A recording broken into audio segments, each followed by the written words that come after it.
আসসালামু আলাইকুম প্রিয় দর্শক, আমার শুভাকাঙ্ক্ষীরা, ভাই বোনরা, কেমন আছেন আপনারা? আলহামদুলিল্লাহ, আমি ভালো আছি।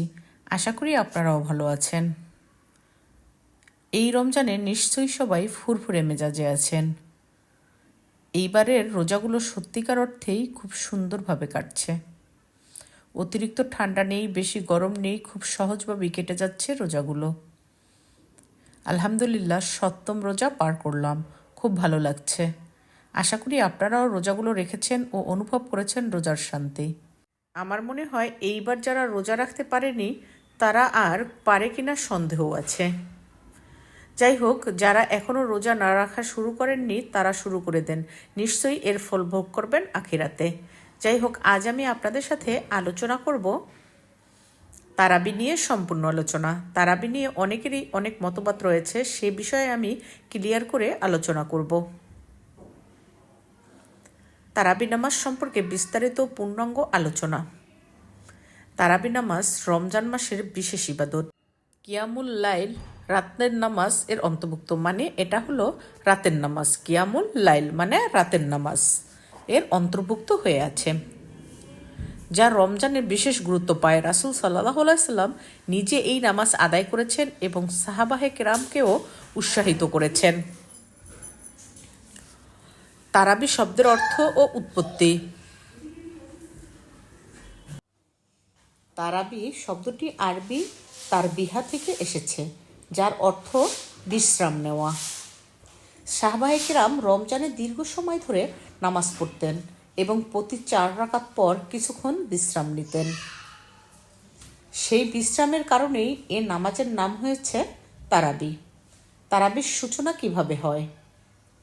রাসূলুল্লাহ সাল্লাল্লাহু আলাইহি সাল্লাম রমজানের কয়েক রাত সাহাবাদের নিয়ে মসজিদে তারাবি পড়েছিলেন, কিন্তু পরে তিনি নিয়মিত নামাজ পড়া বন্ধ করেন, কারণ তিনি আশঙ্কা করেছিলেন এটি ফরজ হয়ে যেতে পারে। এই ঘটনা বর্ণিত আছে সহিহ বুখারী ও সহিহ মুসলিমে। জামাতে তারাবির ব্যবস্থা। রাসূল সাল্লাল্লাহু আলাইহি সাল্লামের ইন্তেকালের পর ফরজ হওয়ার আশঙ্কা আর রইল না। তখন উমর ইবনুল খাত্তাব রাদিয়াল্লাহু আনহু তার খিলাফতকালে মুসল্লিদের এক ইমামের পেছনে একত্রিত করে জামাতে তারাবির ব্যবস্থা করেন। তিনি বলেছিলেন, এটি কত সুন্দর ব্যবস্থা, কত সুন্দর নিয়ামত। এরপর থেকে মুসলিম বিশ্বে জামাতে তারাবি আদায় প্রচলিত হয়ে যায়। তারাবি কত রাকাত? অধিকাংশ আলেমের মতে 20 রাকাত, 8 রাকাত, 12 রাকাত নয়, বরং 2 রাকাত করে 10 সালাম।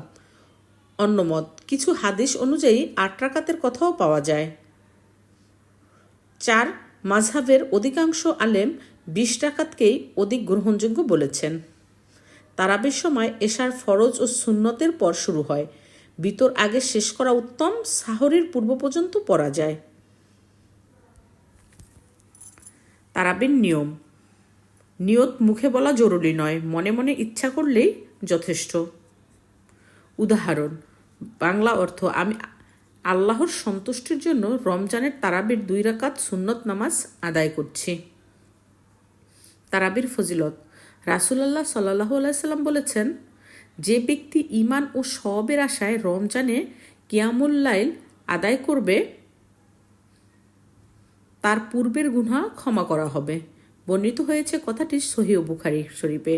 ফজিলত সমূহ: গুনাহ মাফ হয়, কুরআন শোনার সুযোগ পাওয়া যায়, তাকওয়া বৃদ্ধি পায়, ঈমান শক্তিশালী হয়, জান্নাত লাভের পথ সুগম হয়। তারাবিতে কুরআন খতম।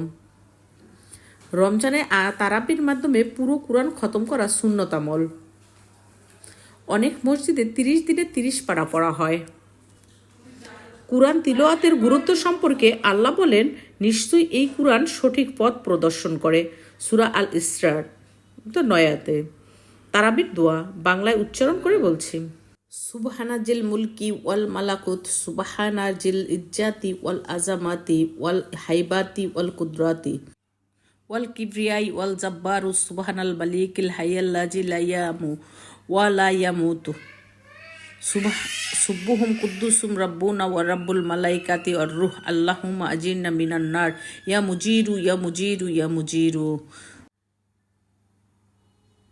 নারীদের জন্য বিধান ঘরে পড়া উত্তম, মসজিদে গেলে পর্দা রক্ষা করতে হবে, নামাজ আদায়ের শালীনতা বজায় রাখা আবশ্যক। তারাবি আমাদের জীবনে কি পরিবর্তন আনে? নিয়মিত কোরআন শোনার আত্মশুদ্ধি, ধৈর্য ও সংযম বৃদ্ধি, আল্লাহর নৈকট্য লাভ করে। তারাবির নামাজ শুধু একটি নামাজ নয়, এটি রমজানের প্রাণ। এটি বান্দাকে আল্লাহর দিকে ফিরিয়ে আনে, গুনামাফের সুযোগ দেয় এবং আখিরাতে প্রস্তুতি নিতে সাহায্য করে। তারাবি নিয়ে আমার এই আলোচনাটুকু যদি আপনাদের কাছে ভালো লেগে থাকে অবশ্যই আমাকে জানাতে ভুলবেন না। তার সাথে আমার এই চ্যানেলটি লাইক, কমেন্ট, সাবস্ক্রাইব করে রাখবেন, যাতে করে আমি কোনো নতুন ভিডিও আপলোড করলে সবার আগে আপনার কাছে পৌঁছে যায়। এতক্ষণ পর্যন্ত আমার সাথে থেকে সম্পূর্ণ ভিডিওটি দেখার জন্য আপনাদেরকে ধন্যবাদ। আবার দেখা হবে আপনাদের সাথে নতুন কোনো ইসলামিক ভিডিও নিয়ে। সেই পর্যন্ত সুস্থ থাকুন, ভালো থাকুন। ধন্যবাদ সবাইকে। আজকের জন্য বিদায়। আসসালামু আলাইকুম।